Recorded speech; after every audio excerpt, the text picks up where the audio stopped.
Hello! On se retrouve pour une nouvelle vidéo, mais aujourd'hui on va parler d'un sujet beaucoup plus sérieux qui est l'update de 1 an après mon opération chirurgicale de ma réduction mammaire.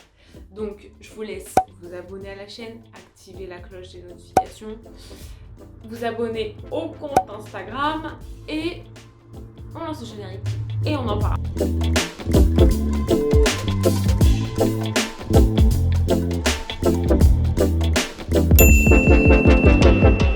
Pour vous remettre dans le contexte, moi j'ai fait cette opération de réduction mammaire il y a 1 an, c'était en septembre 2019, parce que justement j'avais une hypertrophie mammaire, donc c'est-à-dire que c'est beaucoup trop gros par rapport au reste du corps.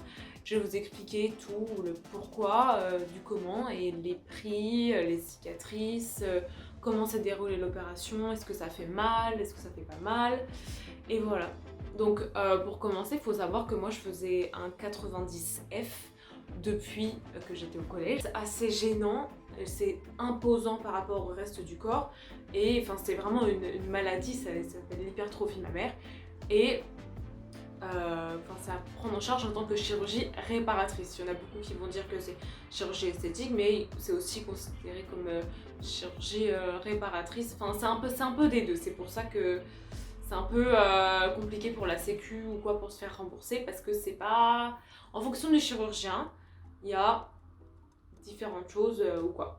Donc, en juin 2019, je suis allée voir un chirurgien qui m'avait été conseillé par une amie qui avait déjà fait cette opération pour justement me faire opérer. Ça faisait des années et des années que je voulais le faire, mais je dis pas jamais eu le courage, mais c'était surtout, je me disais bon, je vais attendre. On m'avait souvent dit d'attendre d'avoir des enfants parce que l'allaitement ça les fait changer. Alors est-ce que le faire directement après l'allaitement, comme ça on le fait qu'une seule fois? Et au final je me suis dit non, tu sais quoi, j'y vais direct parce que c'est maintenant que j'étais pas bien. Je me dis, je suis jeune, j'avais 22 ans. C'était maintenant, je me dis, pour vivre ma vie, je serais beaucoup mieux dans mon corps ou quoi, avec une petite poitrine. Parce que avant, avoir une forte poitrine quand on a 15, 16, 17 ou 18 ans, c'est pas le mieux. Le regard des autres ou quoi, pour faire du sport, les montées de genoux, je vous en parle même pas, c'était un calvaire, t'es obligé d'être comme ça. C'est vraiment pas super, c'est inconfortable, on regarde que ça, on a le dos courbé, je mettrai des photos de la colonne vertébrale, elle est en S, c'est vraiment tout le temps mal au dos, des risques d'avoir des scolioses, dès qu'on porte des sacs ou quoi, on peut pas s'habiller comme on veut, c'est lourd, ça ressemble à rien. Enfin, si vous avez de la chance d'avoir une forte poitrine, vous avez beaucoup de chance, mais généralement ça tombe à toujours un qui est plus haut que l'autre, on sait pas, c'est vraiment pas le top quoi. Et pour la lingerie, il y a des magasins qui existent pour les fortes poitrines. Ils peuvent faire des très beaux modèles, mais il y a un coût quoi. Il y a un coût, tu en sors pour minimum 90 € l'ensemble. À un moment, le porte-monnaie aussi il te dit non, c'est fini ça, c'est fini ce temps-là. Et donc du coup, j'ai pris rendez-vous fin juin 2019 avec le chirurgien qui m'a expliqué un peu comment l'opération allait se dérouler, est-ce que j'étais éligible pour faire cette opération, à quoi ça pouvait ressembler, le prix que ça allait coûter aussi, au niveau de la sécurité sociale ou quoi. Donc le rendez-vous, il se déroule comme ça. J'arrive là-bas, c'est comme une consultation des chirurgiens esthétiques. Après je vous parlerai des prix, tout après dans une autre partie. Il prend des photos de votre poitrine et il nous explique bien les dangers, qu'est-ce que ça peut engendrer, par exemple la sensibilité qui, si elle est là, ne peut plus être là. L'allaitement, on peut oui ou non allaiter, on ne sait pas. On peut avoir des complications. Donc il nous a beaucoup parlé des nécroses. Donc par exemple, c'est une fois que le sein est refait, c'est-à-dire que c'est plus irrigué dans le téton, quelque chose comme ça. Donc c'est-à-dire que ça forme une croûte. Enfin c'est un peu dégueu, mais c'est comme si le sein il meurt ou quoi. Enfin, c'est complications qui arrivent très rarement, très rarement, une fois sur 10 000, mais ça peut arriver, il faut qu'ils nous préviennent. On signe des papiers, on voit avec nos assurances et la sécurité sociale si on peut être remboursé. Moi, le chirurgien que j'avais choisi, c'était, vu que c'était une clinique privée, il n'était pas forcément remboursé à 100%, mais je savais que c'était un bon chirurgien. J'ai dit, c'est pas grave, j'y vais. Si vous avez besoin de ses coordonnées, d'ailleurs, je vous les donnerai. C'est un chirurgien, c'était dans le 16e. Et voilà, donc ensuite il y a ce premier rendez-vous fin juin. Et vu que, je dis pas vu que je suis jeune, machin, on peut être assez indécis. Et il m'a donné un autre rendez-vous fin août pour en reparler et être sûr que si je voulais faire cette opération, qu'on prenne un rendez-vous ou quoi. On a parlé aussi des tailles de bonnet, qu'est-ce que je voulais, qu'est-ce que je pouvais avoir ou quoi. Donc après mes vacances d'été, je vais fin août voir ce chirurgien. Et le problème était que pendant l'été, j'avais perdu un peu de poids. Et au lieu de faire un 90F, je faisais un 90E juste avant l'opération, enfin au moment de mon deuxième rendez-vous. Et en faisant un 90E, mes seins étaient toujours pareils, mais du coup il me restait beaucoup de peau quoi. Et un bonnet, on va me dire c'est rien, 90E c'est quand même énorme, mais j'avais quand même perdu beaucoup et je pouvais ne plus être remboursée parce qu'il ne m'enlevait pas assez de grammes ou quoi. Parce qu'il faut savoir que pour être remboursée de cette opération, il faut enlever minimum 300 grammes par sein pour pouvoir que la sécurité sociale dise bah oui c'est une chirurgie réparatrice, ça en a besoin, c'est mieux. Donc au final on fait ce deuxième rendez-vous, il me dit que je peux quand même me faire opérer et on prend un rendez-vous pour l'opération qui se déroulera le 24 septembre 2019, donc un mois après. J'ai eu de la chance qu'il y ait de la place aussi vite, mais enfin voilà. Et donc on prend rendez-vous, on refait des photos et il me dit que donc, je passe d'un 90 EF à un 90C après l'opération. Donc vous verrez que ça s'est pas passé comme ça, mais on en parlera. Et après le rendez-vous, il me dit qu'il faut un rendez-vous, il faut faire une mammographie, un rendez-vous avec l'anesthésiste et une échographie des seins. Moi, vu que j'avais que 22 ans, il m'a dit la mammographie c'est pas forcément obligatoire, juste faire une échographie des seins pour voir si tout va bien et un rendez-vous chez l'anesthésiste aussi pour poser plein de questions sur moi, sur mes antécédents médicaux et tout ça. Donc j'ai payé mes 2 consultations du chirurgien. La première en tant que consultation chirurgicale qui est à 90 € et la deuxième en tant que consultation médicale de 25 € comme chez le médecin généraliste. Donc ensuite arrive le moment où j'ai l'échographie des seins. Il faut prendre rendez-vous chez les radiologues du coin. Le chirurgien vous fait des ordonnances aussi, beaucoup d'ordonnances avant pour l'infirmière après l'opération, l'anesthésiste et l'échographie et la mammographie. Non, pas la mammographie pour moi. Je vais faire l'échographie, tout se passe bien, tout va bien pour l'opération juste après. Ensuite, je vais un rendez-vous une semaine avant l'opération chez l'anesthésiste. Pareil, il vous pose plein de questions sur vos antécédents. Est-ce que j'ai des allergies? Parce que moi, j'avais des allergies à des antibiotiques ou quoi. Il fallait que je lui dise toutes mes allergies pour que lui se prépare pour l'opération. Et aussi, il a fallu commander une brassière pour après l'opération. Parce que vous allez devoir garder une brassière pendant 2 mois, jour et nuit. Donc il a fallu commander cette brassière. C'est pas une brassière lambda. Pour les mois, vous pouvez en prendre une, mais il faut vraiment une brassière chirurgicale qui vous maintient vraiment bien à garder tout le temps ou quoi. Donc voilà, on a tout commandé, tout acheté. La brassière, je me sens qu'elle était à 30 €, quelque chose comme ça, je me souviens plus exactement. Il m'avait donné tous les coordonnées d'une comment on appelle ça, d'une marque française qui fait des brassières spécifiquement pour après les opérations. Donc arrive le jour de l'opération, j'avais rendez-vous pour me faire opérer en fin de matinée. En fait, le chirurgien, il opère 3 personnes dans la journée et la veille, l'infirmière nous appelle pour nous dire si on serait la première, la deuxième ou la troisième, c'est-à-dire tôt le matin, fin de matinée ou dans l'après-midi. Moi elle m'a appelé la veille et j'étais la deuxième personne à passer, donc je devais arriver le matin à l'hôpital, à la clinique, je devais arriver tôt le matin à 7 ou 8 heures du matin. Donc j'arrive à 7 ou 8 heures du matin, je signe tous les papiers pour payer la chambre, payer le chirurgien, ou quoi, je récupère ma chambre. C'était vraiment une super clinique, vraiment top. J'avais une chambre individuelle et ensuite le chirurgien vient vous voir pour faire tous les dessins sur la poitrine. Qu'est-ce qu'il va couper ou quoi, je sais pas. Donc moi je vais forcément dire j'espère qu'il va m'en rester, mais j'étais pas forcément inquiète parce que j'en pouvais tellement plus de ma forte poitrine que je me suis dit franchement il peut tout retirer, je m'en bats les steaks, vraiment. C'était un calvaire d'avoir une forte poitrine. Et donc il fait les dessins et ensuite les infirmières viennent vous donner un médicament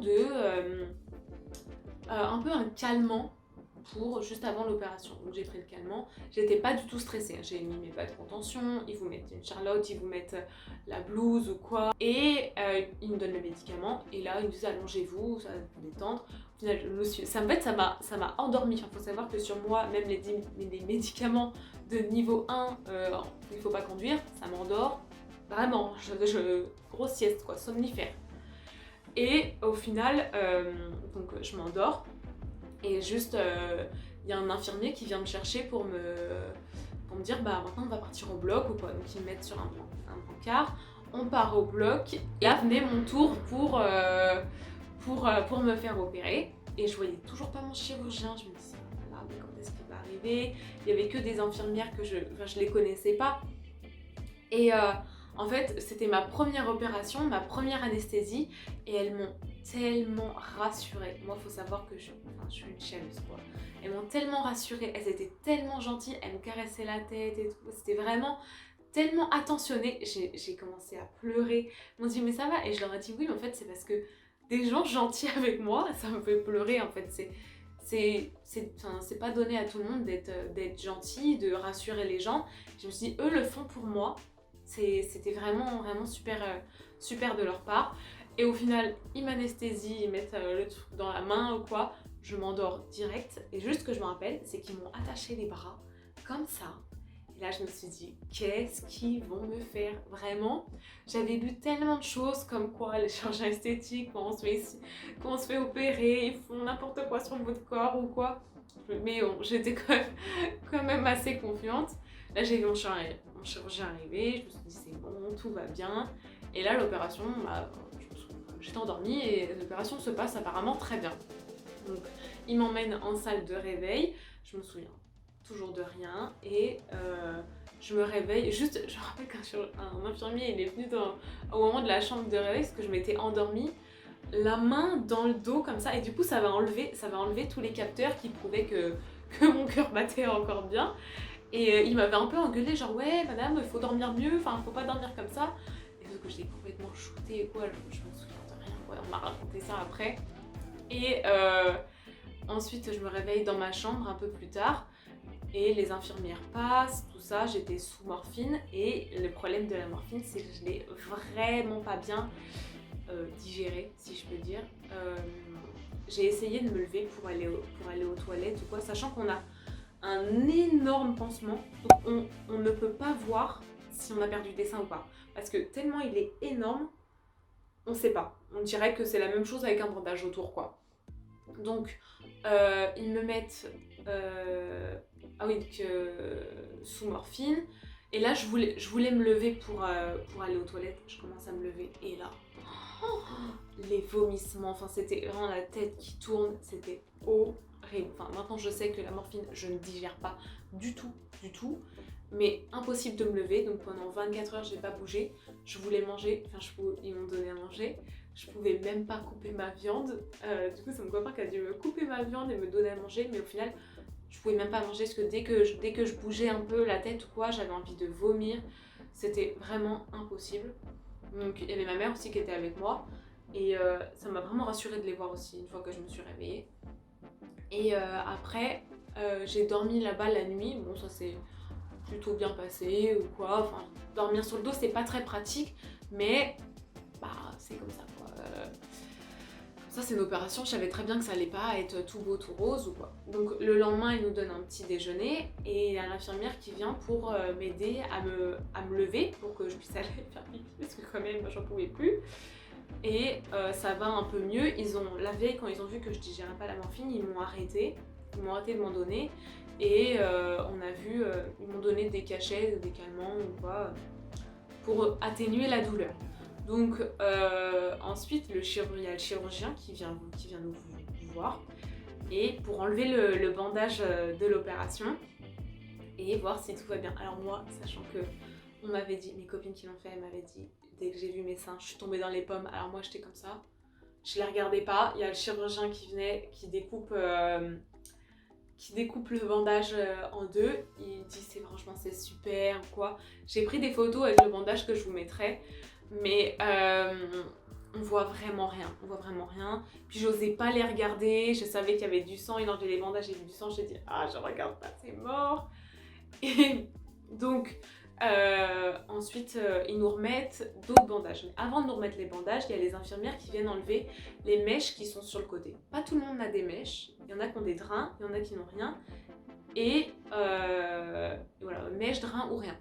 Et donc là, les infirmières elles viennent me retirer les mèches. Donc c'est-à-dire qu'elles coupent un peu le bandage fait sur, les coutures du côté pour enlever les mèches. Et après, elles remettent des pansements ou quoi. Et là ensuite, la brassière. Pour qu'on puisse repartir chez nous. Donc elles enlèvent tout ça. Et elles me remettent ma brassière avec les pansements. Et je peux repartir chez moi. Je descends juste de l'hôpital pour que le chirurgien me donne une ordonnance pour qu'une infirmière vienne chez moi tous les jours. Et que si l'hôpital me fasse un arrêt de travail parce que je ne pouvais pas aller travailler pendant 2 semaines. Il faut savoir que c'est vraiment 2 semaines chez soi, à pas bouger, à rien porter, ne pas lever les bras. Vraiment. Rien, parce que du coup, chaque mouvement va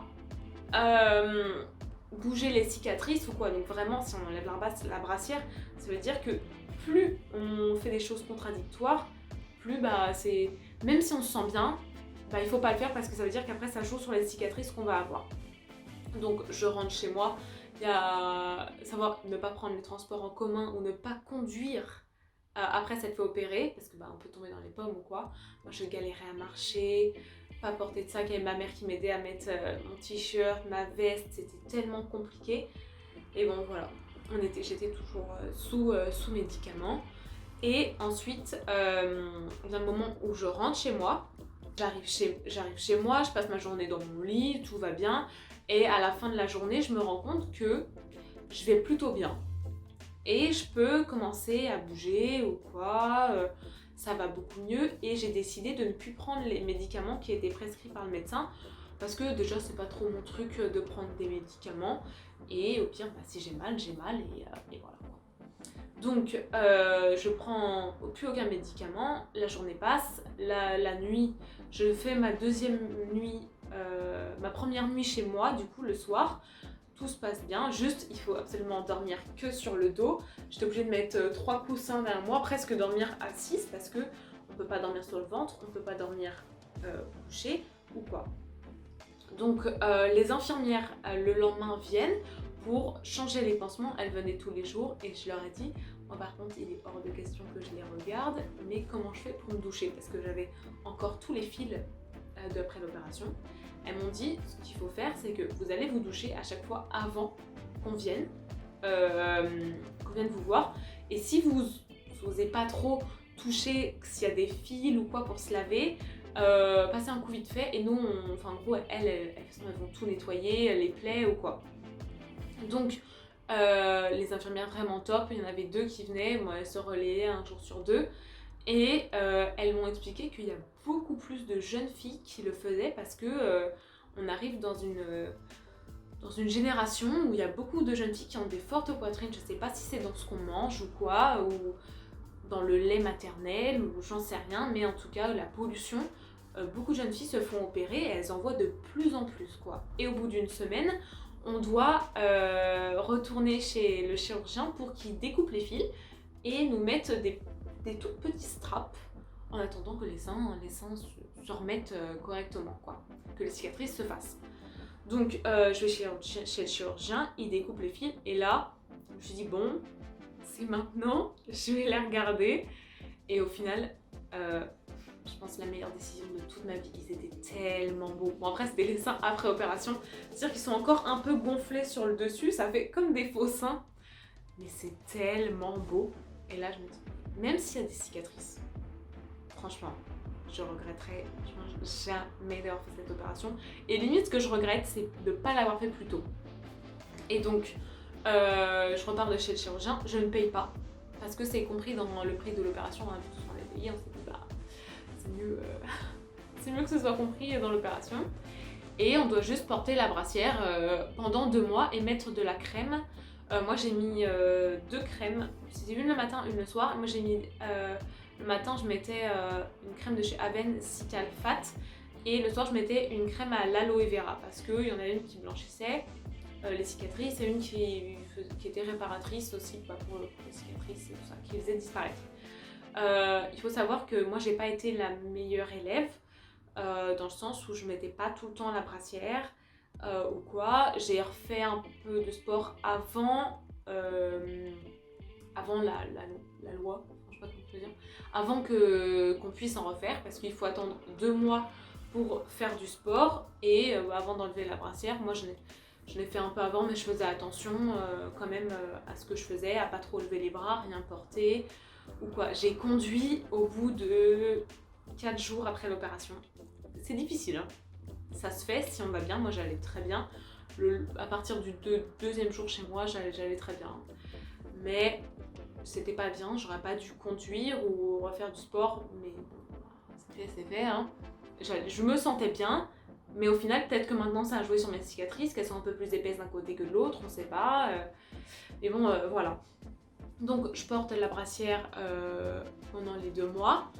Et vient le moment de remettre de la lingerie et il faut savoir que le chirurgien m'avait dit pendant 1 an ne pas mettre de soutien-gorge avec des baleines parce que c'était pas bon du tout et ça pouvait forcer sur les cicatrices et donc le frottement c'est pas très bon quoi. Maintenant ma nouvelle taille de sein c'est 90B alors que moi il me semblait que j'allais avoir un C. Après l'opération le chirurgien il m'avait dit c'est un petit C. Je me suis dit bon bah nickel, sauf qu'en fait ils étaient gonflés encore. Et quand ils ont repris leur forme normale, là maintenant, je fais un 90B et franchement, c'est pas plus mal, hein. Je suis très très très contente. Là cet été je suis partie en vacances, je peux mettre tout ce que je veux comme maillot de bain. Là ce genre de haut, j'aurais jamais pu le mettre avant. Je vais vous mettre des photos de comment c'était avant avec une forte poitrine et comment c'est maintenant. Le jour et la nuit, mais vraiment le jour et la nuit quoi. Donc moi j'ai acheté que des soutiens-gorge en forme de triangle sans baleine. Et franchement ça me convenait ou quoi. Juste ce qui était un peu chiant c'est que sur le côté on voyait un peu les cicatrices mais on s'en remet. Franchement quand on fait ce genre d'opération on sait qu'il y a des cicatrices et c'est pas le plus dérangeant quoi. 1 an après je peux vous dire que les cicatrices ne se voient plus. Au début je me disais non elles sont encore rouges ou quoi. Même on voit beaucoup celles autour du téton. En fait il y a 3 cicatrices. Une autour du téton, une qui fait le long du sein parce qu'il a dû comme ça. Et une en dessous, ça fait comme une encre, je vais mettre des schémas ici.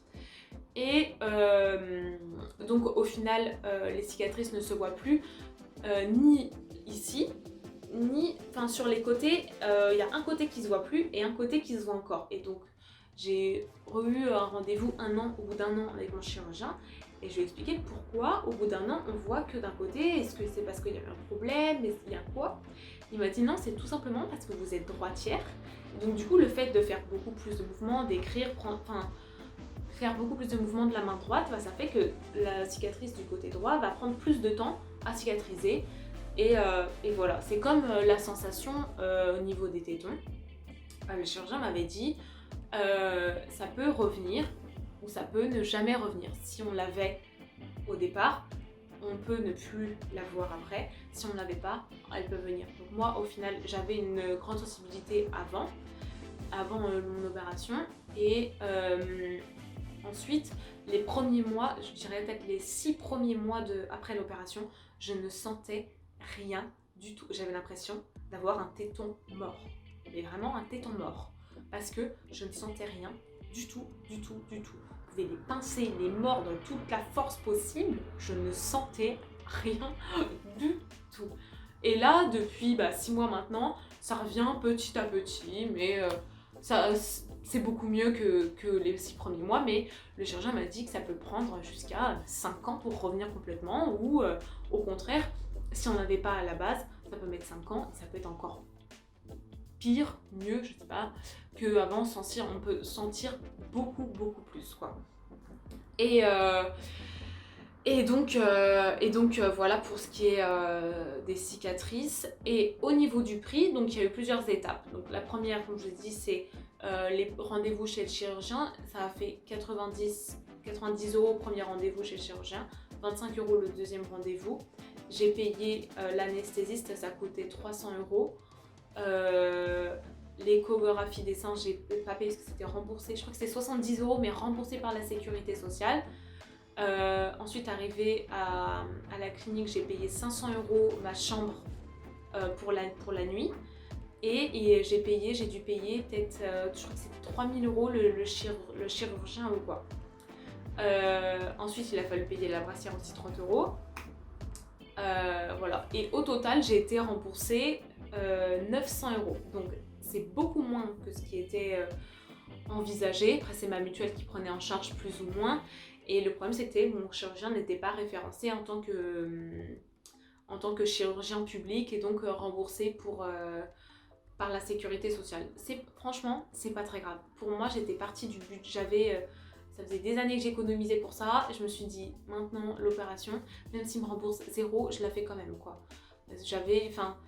C'était tellement, je dis pas vital, mais je savais que j'allais me sentir beaucoup mieux. Et cette opération, c'est comme une chirurgie du nez. Les personnes qui se font une rhinoplastie, elles savent qu'ils vont payer le prix, mais ça sera pour être beaucoup mieux après. Donc moi, c'est ce que je m'étais dit. Ça se trouve, je serai remboursée 0 et c'est pas grave. C'est pas grave, je paye et c'est parce que je le veux. Je le veux vraiment. Je veux vraiment faire cette opération pour moi, quoi. Et donc, au niveau de la lingerie, il s'avère qu'entre-temps, il y a eu le confinement. Et j'ai appris à ne plus en mettre, ne plus mettre de sous-vêtements, et donc de soutien-gorge. Du coup, depuis le confinement, je ne mets plus du tout de soutien-gorge et je me sens beaucoup, beaucoup mieux comme ça. Peut-être qu'après l'opération, j'ai racheté de la lingerie parce que j'étais habituée aussi avec une forte poitrine de tout le temps mettre des soutiens-gorge ou quoi. Et là, franchement, ça change la vie de pouvoir sortir sans rien comme ça. C'est vraiment un changement de vie, total, et je leur ferai 1000 fois les yeux fermés. Beaucoup de personnes m'ont dit « Mais pourquoi t'as fait ça? Attends, c'est beaucoup mieux d'avoir une forte poitrine, t'aurais pu m'en donner, tout ça. » Et au final, en fait, je pense que tant qu'on vit pas le fait d'avoir une forte poitrine, on peut peut-être pas comprendre que c'est plus un calvaire qu'autre chose. Donc franchement, ça a été la meilleure décision, je pense, de ma vie, et j'aurais dû le faire beaucoup plus tôt ou quoi. Donc là, je suis vraiment contente, et surtout, ne faites pas ça sur un coup de tête. Réfléchissez-y bien, mais ça change la vie. Franchement, ça change la vie. Moi, pour passer d'un F à un B, c'est vraiment super, et je peux que vous le conseiller si vous avez une forte poitrine ou quoi. Bien en parler avec un bon chirurgien, avec votre entourage, pour savoir qu'est-ce qu'ils en pensent ou quoi. C'est beaucoup mieux, même le regard des autres, la confiance en soi, c'est impressionnant. Et donc depuis l'opération, il faut savoir que j'ai perdu 10 kilos, et c'est sans forcément faire, je fais du sport, mais